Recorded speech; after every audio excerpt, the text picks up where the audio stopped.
Today's episode was originally a premium-only release, meaning it was only available for our paying subscribers.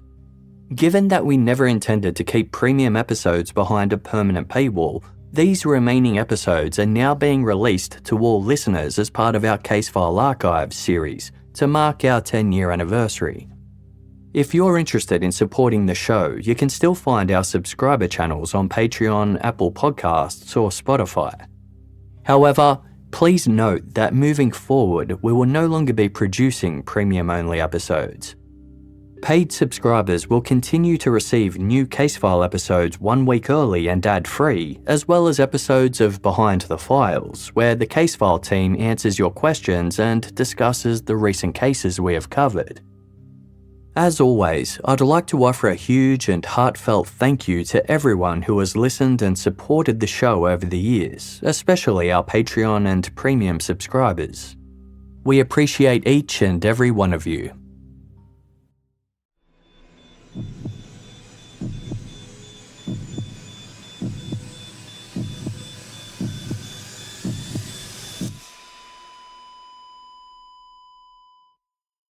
Our episodes deal with serious and often distressing incidents. If you feel at any time you need support, please contact your local crisis centre. For suggested phone numbers for confidential support and for a more detailed list of content warnings, please see the show notes for this episode on your app or on our website.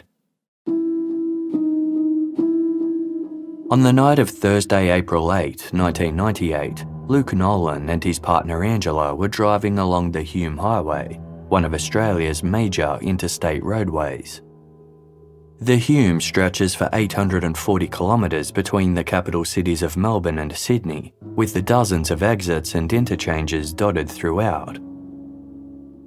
Luke and Angela were heading to the New South Wales border city of Albury for the Easter break. As they travelled north on a quiet and remote stretch of the highway between the Victorian towns of Euroa and Benalla, the couple encountered something that made them markedly uneasy. A large red freight truck with a white semi-trailer was weaving in a snake-like way across the northbound road's double lanes. Luke and Angela suspected the truck's driver was either drowsy or on something. Wanting to get a safe distance away, Luke moved into the right lane to overtake the truck. Just as he drew near, the truck veered over into his lane. Luke hit the brakes and pulled back. When the truck was back in the left lane, Luke tried once more to overtake, but it swerved again. It took Luke 3 more attempts before he was finally able to overtake the dangerous truck, and it gradually became a distant speck in his rearview mirror.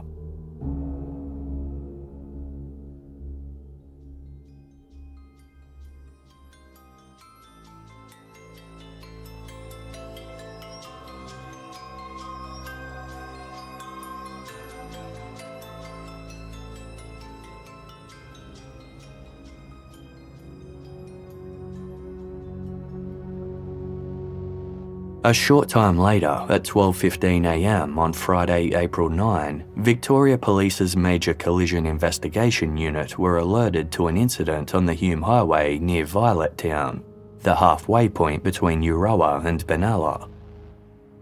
The request for the Major Collision Squad's presence highlighted the seriousness of the matter, as they were only ever summoned to vehicular incidents that resulted in life-threatening injury.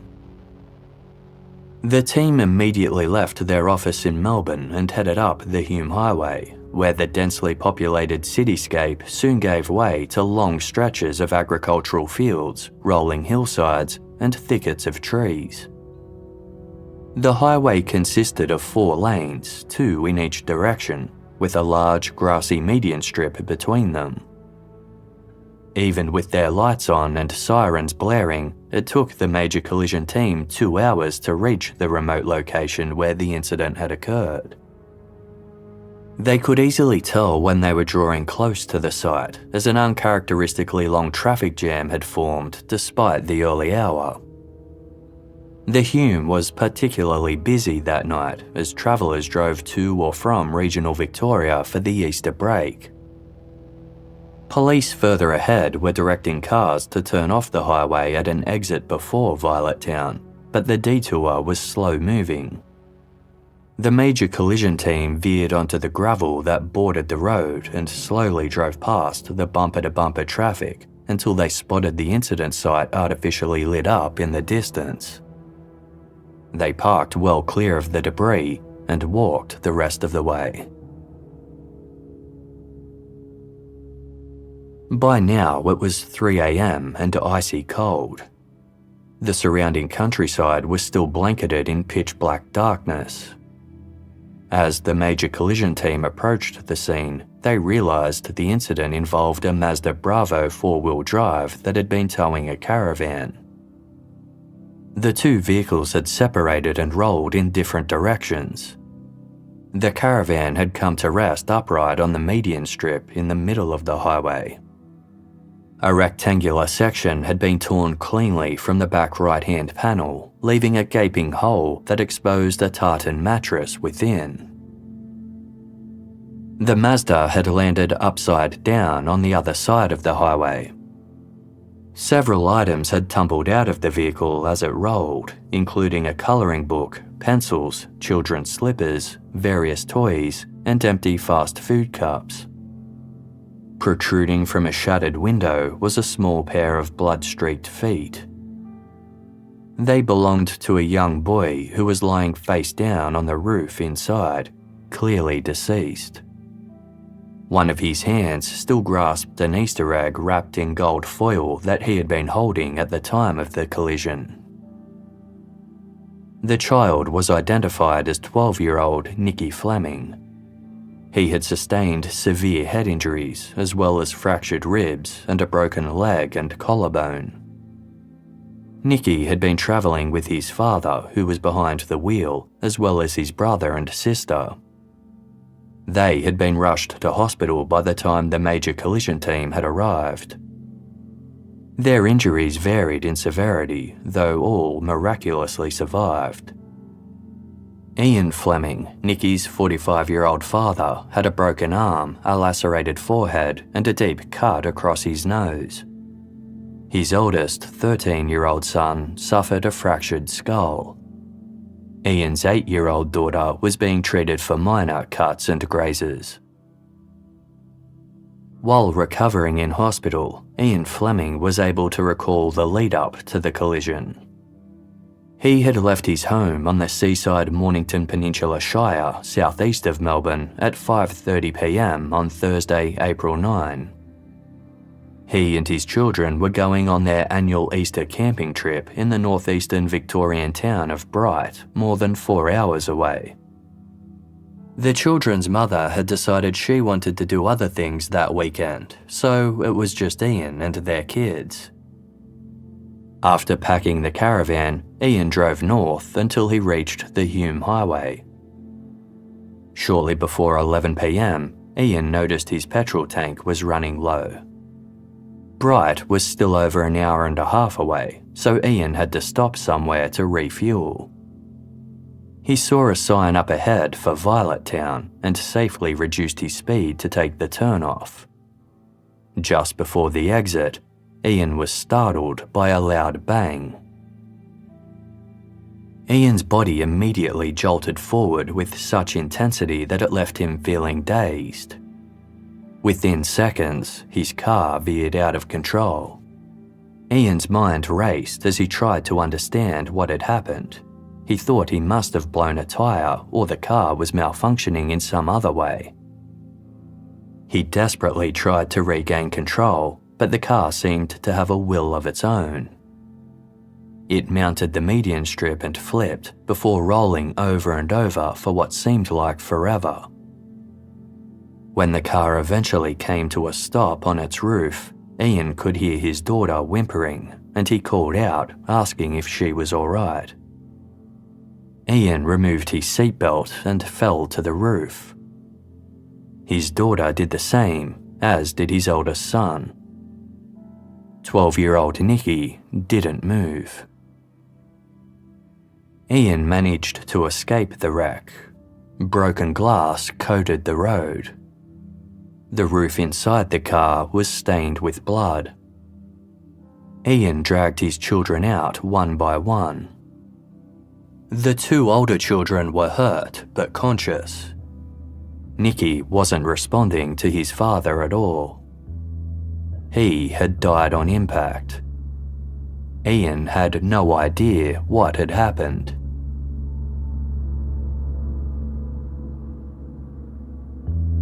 When first responders arrived, they initially thought the incident was a single vehicle collision, as there were no other impacted vehicles or victims in the vicinity. It wasn't until they spoke with witnesses an hour after the crash that they learned a large red freight truck with a white semi-trailer was responsible. It had been sighted driving erratically along the Hume, drifting between lanes and almost hitting other motorists in the lead-up to the crash. There was no clear explanation for the truck's reckless driving. It had been a clear night with perfect conditions. The incident occurred on a straight stretch of road in the middle of empty fields. Ian Fleming hadn't noticed the truck at all as it carelessly barreled up behind him. What happened next was described as every highway user's worst nightmare. The wayward truck clipped the rear of the Fleming's caravan, which caused the Mazda in front to go wildly astray. There was little Ian Fleming could do to prevent what happened next. The caravan was hit on its right-hand side, causing it to veer violently to the left. This made the Mazda jackknife to the right toward the median strip. The caravan was wrenched free and slid across the road on its side before somehow righting itself and coming to rest on the median strip. It had a few minor dents and scratches, and the rear right panel had been cleanly torn off by an eye bolt on the front of the truck. Otherwise, the caravan was in remarkably good condition. The same couldn't be said for the Mazda. The truck driver had swerved to the right to avoid the caravan as it swung violently. This caused the truck to collide with the driver's side of the Fleming's Mazda and hit it again when the car rotated. The car was sent into a high-velocity roll that left a perfect impression of its side in the bitumen. It rolled 3 times before its crushed wreckage finally came to rest 105 meters down the road. A collision squad reconstruction expert calculated that the truck, which was carrying upwards of 40 tons, had been exceeding the speed limit at 106 kilometers per hour before the driver slammed the brakes 10 to 20 meters behind the caravan. It was too little, too late. The Mazda had slowed down to 88 kilometers per hour in preparation for taking the exit to Violet Town. The truck driver had failed to react sooner, causing the fatal and devastating crash. It was speculated that the driver had been tailgating the Mazda, following too closely and not leaving a safe distance between them. Ian Fleming's field of vision was obscured by the caravan, so he wasn't aware of the danger right behind him. The truck disappeared in a cloud of dust immediately after the collision. No one caught a glimpse of the driver, and none of the witnesses followed in pursuit, as they had pulled over and assumed the truck would do the same. This categorized the incident as a hit and run, a criminal offense. Police established a roadblock further north where the Hume Highway crossed over into New South Wales, hoping to intercept the fleeing truck there. But it didn't appear. The morning sun revealed the full scope of the crime scene. Investigators likened it to a bomb site. An aerial view of the crash showed debris strewn 400 meters up the highway. Black skid marks left by the missing truck showed how it had swerved around the debris and onto the gravel along the shoulder of the road before regaining control and fleeing the scene. Double-tracked tyre tracks arched across both northbound lanes of the highway and continued on to the median strip. This meant the truck travelled for some metres on the grass after the collision, perhaps giving the driver enough time to slow down and veer left to take the Violet Town exit. If not, they must have continued straight up the highway and taken another exit further ahead. By the time the Major Collision Investigation Unit were beginning their search for the truck, it already had a near 4-hour head start. There were multiple routes it could have taken in every direction. By daybreak, it might have already been many hundreds of kilometres away. The section of road where the fatal crash occurred remained blocked over the busy Easter weekend. With such a large-scale crime scene on a busy interstate highway, part of the challenge was sorting out which pieces of debris belonged to it and which didn't. All up, it took investigators more than 12 hours to collect evidence and to document the crime scene, double the time it usually takes. All sorts of unrelated vehicle components were found amongst the wreckage, until a Major Collision team member stumbled upon an accident investigator's version of a jackpot: some small pieces of amber glass from a broken indicator light. Most significantly, one of the pieces had a serial number on it. Investigators contacted the makers of the glass, a company called Heller Australia, and provided the serial number. Heller's records revealed they had fitted that same kind of light to various boats and cars, as well as many trucks over the years, though they couldn't pinpoint which exact vehicle the glass from the crime scene had originated from. Looking closely at the back right-hand panel torn from the caravan, investigators noticed a rectangular indentation imprinted on the aluminium. It looked like an inverted V, or perhaps the top of an A. Investigators thought it might be the impression of a number plate. At this early juncture, the police had few details to go on. All they knew was that they were looking for a red freight truck with a white semi-trailer, a broken amber indicator light, and possibly a license plate that featured the letter V or A. Ian Fleming appealed to the hit-run driver from his hospital bed. He was in shock over losing Nicky, whom he described as a beautiful child and much-loved son and brother, with a wide range of interests including softball, drama, and a jazz ballet. When Ian first learnt that the person responsible for Nicky's death had fled the scene, he was furious. Since then, he'd come to understand that the driver likely panicked and made a spur-of-the-moment decision to leave. Ian remained hopeful they would do the right thing. He begged the unknown driver, "I'd like him now to think about what he's done and honour himself, and step forward, please."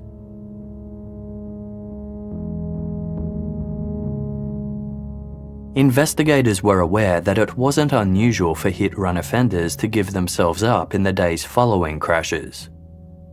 Sometimes they needed to come to grips with what had happened, or sober up from stimulants they had taken. Hit-run offenders almost always told someone what they'd done. If not, the damage to their vehicle raised questions and they'd be dobbed in. The police knew in this circumstance that there was no way the truck driver hadn't realised the damage they'd caused, as a spokesperson stated. "It is obvious to us the driver knew he had been in a very serious collision, and he showed considerable skill to get back on the road. A 12-year-old boy deserves more than to be left by the side of the Hume Highway for dead." Truckers shared news of Nicky Fleming's death over their vehicle's CB radios, calling the person responsible a mongrel. They urged him to come forward and stop giving them all a bad rep. Rival truck drivers accused each other of being responsible. Crime Stoppers also received a deluge of tip-offs from individuals with personal vendettas against particular truckies, from former partners to neighbours who were sick of seeing rigs parked in their street. Investigators followed up each lead and interviewed many drivers, ruling them out one by one. As time wore on, it became clear that Ian Fleming's impassioned plea had fallen on deaf ears. With no one coming forward to claim responsibility, detectives were facing the worst-case scenario. The driver seemingly hadn't told a soul, and the damage to their truck had either gone unnoticed or was discreetly repaired before it raised any questions. Investigators suspected they were looking for an owner-driver rather than a company driver, as the collision damage would be easier to hide if the truckie wasn't answerable to anyone. Back at their Melbourne office, the Major Collision Investigation Unit got back to work. Not being trucking experts, they were about to take a steep learning curve. If the truck driver was heading north along the Hume Highway just before Easter, he had to be going home because most truck depots would be closed over the long weekend. It was unlikely he would sit outside a closed depot and wait 4 days for them to open again. Inquiries at the State Motor Registration Board revealed that there were 160,000 trucks registered on Australian roads. Finding the one responsible was going to be a massive undertaking. In the meantime, forensic analysts examined the evidence from the crime scene. The truck had left smears of red paint on the Mazda and Caravan. Under a microscope, the paint was shown to have an iron-based undercoat with an epoxy primer and a top coat. The top coat was made from an organic red pigment. Most people see a red car or truck but can't differentiate between different shades and colour bases. This was purplish red. Paint samples were requested from companies that had red-branded trucks, including Australia Post and Mack Trucks, as well as from the paint manufacturers themselves. None matched the paint from the collision. A gantry on the New South Wales border photographed all trucks that crossed from Victoria. 30 kilometres further up the road, the trucks were photographed again and their speed was calculated from the time between the photos. Infringement notices were issued to truckies who were found to be speeding. 50 black and white photos of trucks were taken in the period between 10:30 p.m. on April 9 and 6 a.m. on April 10. None of the vehicles featured damage consistent with the collision. When the Mazda Bravo and the Caravan were forensically examined, photographs of the damage were sent to the Major Collision Investigation Unit. They arranged to get a blown-up picture of the Caravan's rear right-hand panel, where the truck had made initial contact.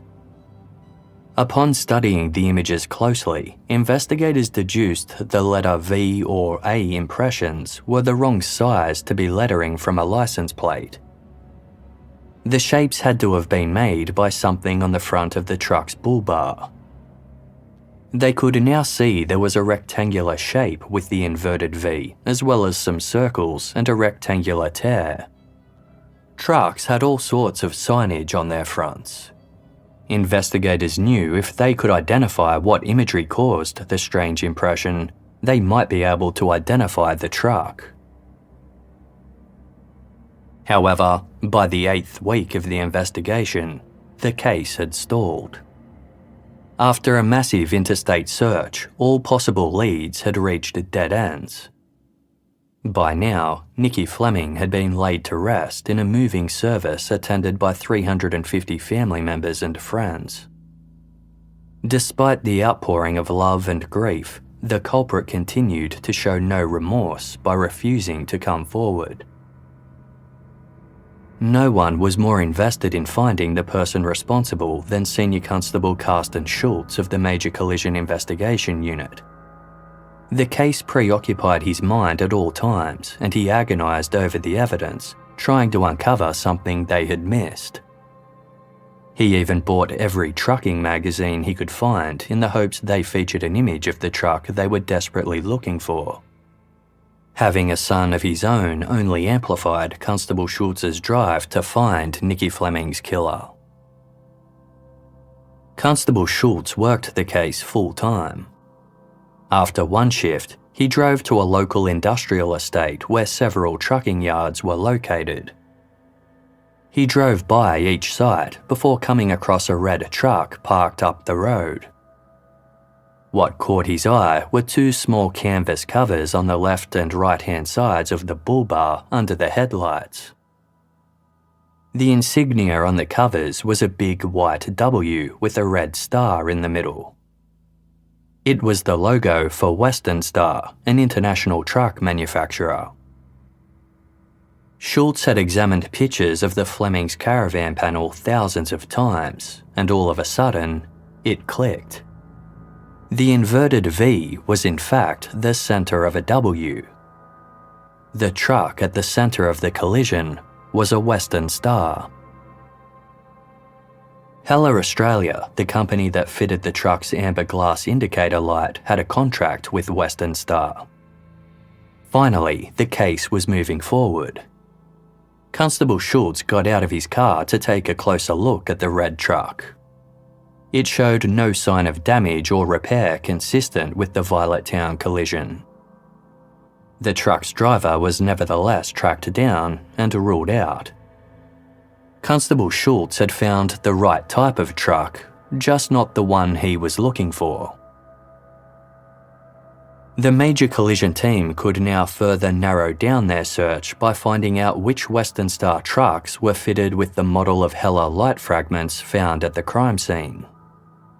Records indicated that 1,732 trucks built since 1993 had the Heller amber light. As it turned out, the measurements of the indentations left by the truck's bull bar weren't standard. The vertical sections were 75mm wide, while most vertical uprights on bull bars were between 90 and 100mm wide. There were only a few manufacturers who made 75mm uprights. One of them was King Bars in Queensland.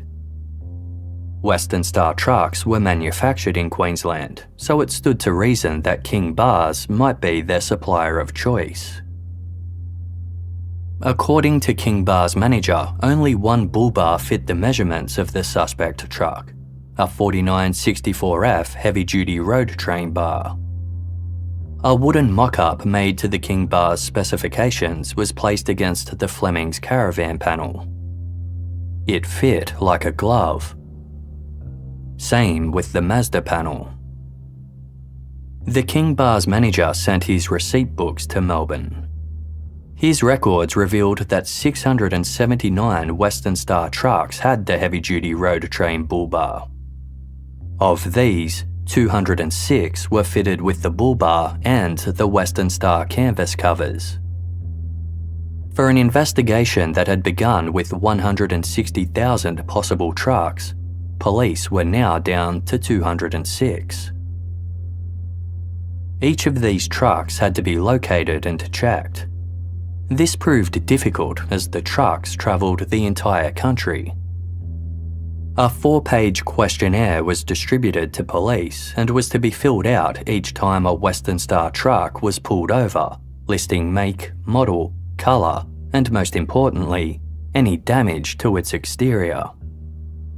This meant the hit-run driver would have every traffic cop looking for him. The plan also compelled every innocent truck driver to be on the lookout for the culprit in order to take the heat off them.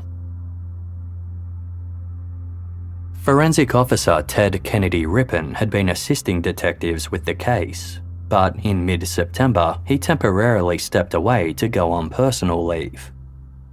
During his break, Ted and his family holidayed with his in-laws in the northern Victorian town of Echuca.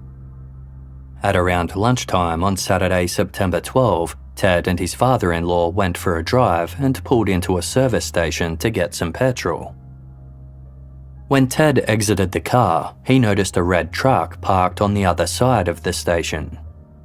As his father-in-law filled the tank, Ted walked over to the truck for a better look.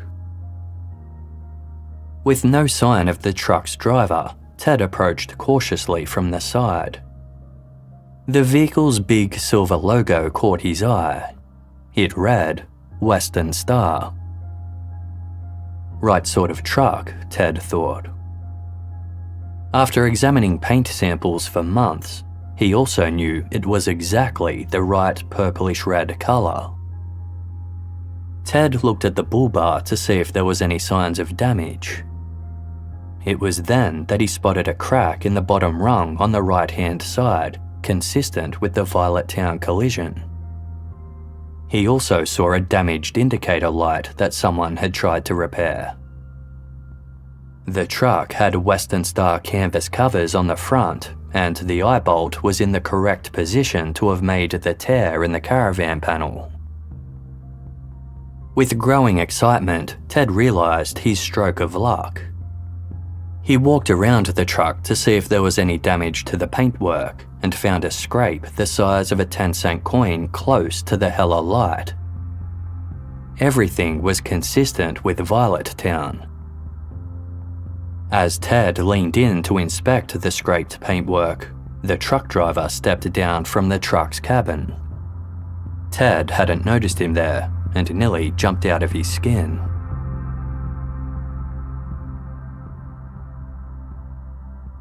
When Ted Kennedy Rippon came face to face with the truck driver who could be the man they'd been hunting for 6 months, the first thing he thought to say was, "How big's your engine?"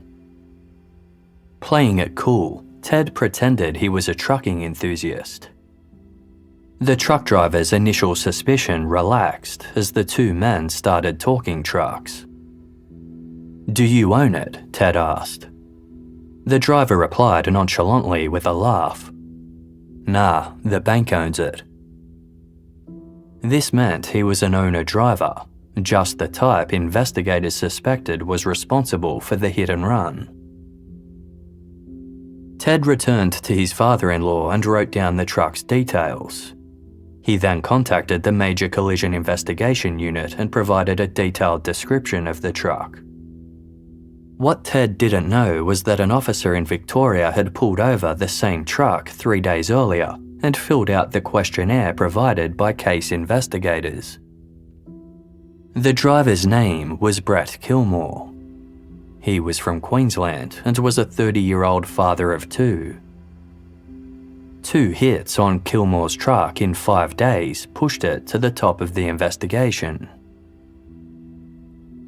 Investigators worked to determine if they could place Brett Kilmore on the Hume Highway on the night of Thursday, April 8, 1998. They checked Kilmore's mobile phone records and discovered that his device had been travelling north along the Hume Highway that very night. At 10:09 p.m, he placed a call near the town of Nagambie. Violet Town was a further 60 kilometres away. Travel timings aligned for him to have been involved in the collision. Kilmore's mobile had no further activity until 1:49 the following morning, almost 2 hours after the crash. Call towers pinpointed his location around the regional city of Shepparton, less than an hour's drive northwest of Violet Town, indicating that Kilmore exited the Hume shortly after Violet Town and continued along the Newell Highway. This was not a typical route truck drivers used when travelling north, and explained why Kilmore went unnoticed after the crash. This data also showed that Kilmore had stopped his truck for quite some time in the middle of the night before continuing on. It turned out Brett Kilmore was the focus of 3 other investigations pertaining to car collisions that took place after Violet Town. 2 occurred in South Australia and another was in New South Wales. In fact, at the time investigators were honing in on Kilmore, his red Western Star truck was in for repairs. If damage on the truck was being repaired, then possible evidence from the Violet Town collision could be lost. It was imperative that the truck be impounded and forensically examined without delay.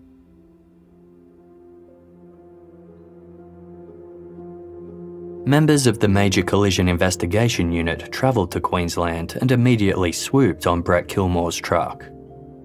Inside, investigators found a strange device wired to the engine and hidden in a compartment in the sleeper cabin. Known as a whizzer, this was used to override speed limiters on trucks. Prior to the Violet Town crash, the offending truck was travelling at 106 km per hour. Western Star trucks were speed limited to 100 km per hour. That meant the suspect used a device to override the speed limiter, and here it was. There were 3 huge round fuel tanks on the right-hand side of Kilmore's truck under the driver's door. One of the fuel tanks had a huge dent in it, but had been turned around so the dent faced inwards and couldn't be seen. This was definite evidence of Violet Town. The cracked bull bar was also consistent with the crime scene. Furthermore, a tiny patch of canvas found embedded into a screw from the caravan's rear right panel was a perfect match for the hole in the Western Star road train cover. On Tuesday, October 7, 1998, almost 6 months to the day since the Violet Town collision, a tall, lanky man walked into a Nala police station in Queensland. It was Brett Kilmore. He explained that a New South Wales police officer had asked him to report to the station in regards to a collision he'd been involved in. Victoria's major collision team was waiting out the back of the station. Kilmore's arrival had been a trap they'd arranged with their interstate colleagues. After being informed that Kilmore was present, they ushered him into an interview room. Kilmore didn't appear nervous until the officers introduced themselves. "We're from the Victoria Police, and we would like to ask you some questions about a collision at Violet Town on April 9 this year." Kilmore was immediately rattled and replied, "What Victorian collision? I thought I was here about a New South Wales collision." Then Kilmore began to shake. After a moment of anxious silence, he asked, "Should I ring a solicitor?" Investigators told Kilmore that it was up to him, but cautioned that anything he said would be used as evidence. Kilmore stared at the floor before announcing, "I've been waiting for you blokes to come around for 6 months." With that, the floodgates opened. Kilmore denied driving erratically that night, but admitted to taking no-dose, caffeine tablets that can restore mental alertness and wakefulness in moments of fatigue. Despite knowing that driving while fatigued was dangerous, Kilmore blamed the pressures placed on truck drivers, especially owner-operators. He said he often drove for excessive hours to make ends meet, as he had once been sacked for running late. Kilmore said that he hadn't seen the Fleming's caravan until it was too late to avoid it. He tried to blame bright lights on a vehicle behind his truck for distracting him, but this didn't add up. Investigators had interviewed multiple witnesses, and none reported seeing a car with bright lights or high beams behind the truck. Kilmore admitted that he had collided with the Fleming's caravan and car. He then veered off the Violet Town exit before stopping up the road. From there, he could see cars on the Hume Highway screeching to a halt in the aftermath of the collision. Kilmore claimed to have seen other cars navigate around the crash and keep driving, which led him to believe it mustn't have been that serious.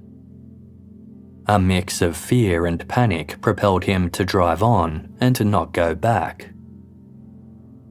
A week later, Kilmore paid a repairer in Queensland $100 to fix his damaged bull bar. Checking Kilmore's mobile phone records for the week after Violet Town, investigators rang every number with the Queensland prefix 07. Eventually, they located the repairman. The major collision detective introduced himself over the phone and said, "I'm making inquiries about a hit-run in Victoria where a young child was killed. I believe you may have repaired a truck that was involved in the collision." There was a pause at the other end of the phone before the man replied, "You're not going to tell me that the bloke who came in here killed that kid at Violet Town? I had a feeling about that bloke. I even told my mate in the factory next door that it might be him." The repairer's voice shook as he spoke. It was clear he was upset that he hadn't trusted his instincts and contacted authorities earlier on. There was nothing that could be done to prove or disprove whether Kilmore had taken any illegal substances in the lead-up to the collision. Investigators suspected Kilmore had deliberately collided with the other vehicles in the 6 months after the event. This would give him a legitimate reason for claiming repairs to his truck while concealing the damage that occurred outside Violet Town. Brett Kilmore faced 10 charges, including culpable driving, failing to stop at an accident, failing to render assistance, and a string of other offences relating to the injuries to the Fleming family. He made no formal plea and faced trial in March 2000, nearly 2 years after the devastating collision. Kilmore maintained that it was a horrific accident and not gross negligence. After 2 days of deliberation, the jury returned a guilty verdict on all counts. Brett Kilmore was impassive as the judge read out his sentence of 5 years in prison with a 3-year minimum sentence. Nicky's mother was angry that the 3-year suspension of Kilmore's driver's license would coincide with his prison sentence, instead of being instituted following his release. Relatives and friends met to celebrate what would have been Nicky Fleming's 14th birthday the same week Brett Kilmore was found guilty. In a victim impact statement, Nicky's brother told the court that he had lost his brother and his best friend in the collision. Nicky's mother said both of her surviving children were traumatised by what had happened. Outside the court, she told reporters of her pain. "Every day I don't have my son. Every day I have that loss." When asked about Brett Kilmore, she simply said, "I hope that every day he's in jail, he thinks about driving carefully when he comes out." Following the closing of the case, Ted Kennedy Rippon, who had stumbled upon Brett Kilmore's truck, received commendations from the Chief Commissioner of Police. For a long time thereafter, he was known as Truck Stop Ted. Senior Constable Carsten Schultz of Victoria Police's Major Collision Investigation Unit spoke out about why he and his team were so dogged in their pursuit of the Violet Town offender. He said, "It's an affront that somebody could just not come forward. It goes against honour and standing up for yourself and taking responsibility for what you did. You have to be held accountable."